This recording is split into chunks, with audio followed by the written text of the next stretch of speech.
സഹൃദരെ നമസ്കാരം. Match 71 qualifier 1 RCB versus GT. ബാറ്റിങ്ങിന് അയക്കപ്പെട്ട RCB ഫസ്റ്റ് ഇന്നിങ്സ് 254-5 എന്ന നിലയിൽ ഫിനിഷ് ചെയ്തിരിക്കുകയാണ്. ഒരു രക്ഷയില്ല, അസാധ്യ കളി. ഓക്കെ, പവർ പ്ലേയിൽ 6 ഓവറിന് 76 റൺ നിലയായിരുന്നു. 6 ഓവറിൽ അവസാനത്തെ 5 ഓവറിൽ 86 റൺസ് 2 വിക്കറ്റ് നഷ്ടത്തിലെടുത്തു. അപ്പോൾ തന്നെ 162 റൺസ് അങ്ങനെയായി. 1006 അവസാനത്തെ 5 സൂപ്പർ, ഒന്നും പറയാനില്ല, കിടുക്കാച്ചി.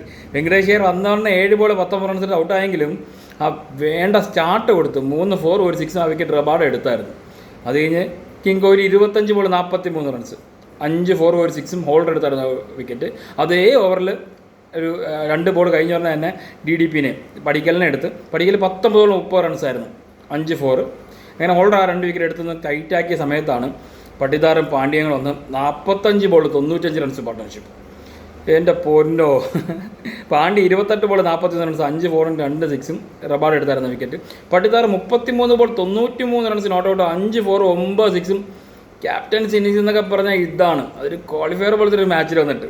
ഓക്കെ, കൂടെ ടിം ഡേവിഡ് വന്നിട്ട് 5 ബോൾ 4 റൺസ് എടുത്ത് പോയെങ്കിലും ജിതേഷ് 5 ബോൾ 15 നോട്ട് ഔട്ട്, ഒരു 4 1 6. ഓക്കെ, ബോളിങ്ങിൽ പറയത്തക്ക എന്ന് പറഞ്ഞാൽ ഹോൾഡർ 39 റൺസിന് 2 വിക്കറ്റ്, ആ പറഞ്ഞ 2 വിക്കറ്റും 4 ഓവറിൽ.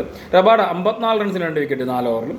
പ്രസീദ് 53 റൺസിന് 1 വിക്കറ്റ് 4 ഓവറിൽ. അതുപോലെ കുൽവന്ത് 2 ഓവറിൽ 31 റൺസ്. ഫസ്റ്റ് ഓവറിൽ 3 റണ്ണേ കൊടുത്തോളൂ, രണ്ടാമത്തെ ഓവറിൽ 28 റൺസ് അടിച്ച് അതിൽ 2 നോബോളും ഉണ്ടായിരുന്നു. എന്താ പറയുക. സിറാജ് 46 റൺസിന് 0 3 ഓവറിൽ. ഫസ്റ്റ് ഓവറിൽ തന്നെ വെങ്കടേഷ് അയ്യർ 16 4 4 ഓവർ അടിച്ചതിൻ്റെ ഒരു ഇതാണ്. 3 over 46 runs. Rashid Khan 3 over 29 runs. എന്തൊക്കെ പറഞ്ഞാലും ഇതൊരു യമണ്ടൻ സ്കോറാണ്. തിരിച്ചടിക്കാൻ കടുക്കും. എന്നാലും നമുക്കെന്താ പറയുക, ഗില്ല്, സായി, ബട്ട്ലർ എന്നിവരൊക്കെ ഉണ്ട്. അവരെ വിശ്വസിച്ച് ഒരു എത്രത്തോളം 200 മുകളിൽ എന്തായാലും അടിക്കും. എത്ര റൺസിന് തോക്കും എന്നാണ് നമുക്കറിയേണ്ടത്. എന്തായാലും ഇനി ജയിച്ചാൽ അത് അടുത്ത ചരിത്രമാണ്. എന്തായാലും സെക്കൻഡ് ഇന്നിങ്സ് കഴിഞ്ഞ് കാണാം. ബൈ.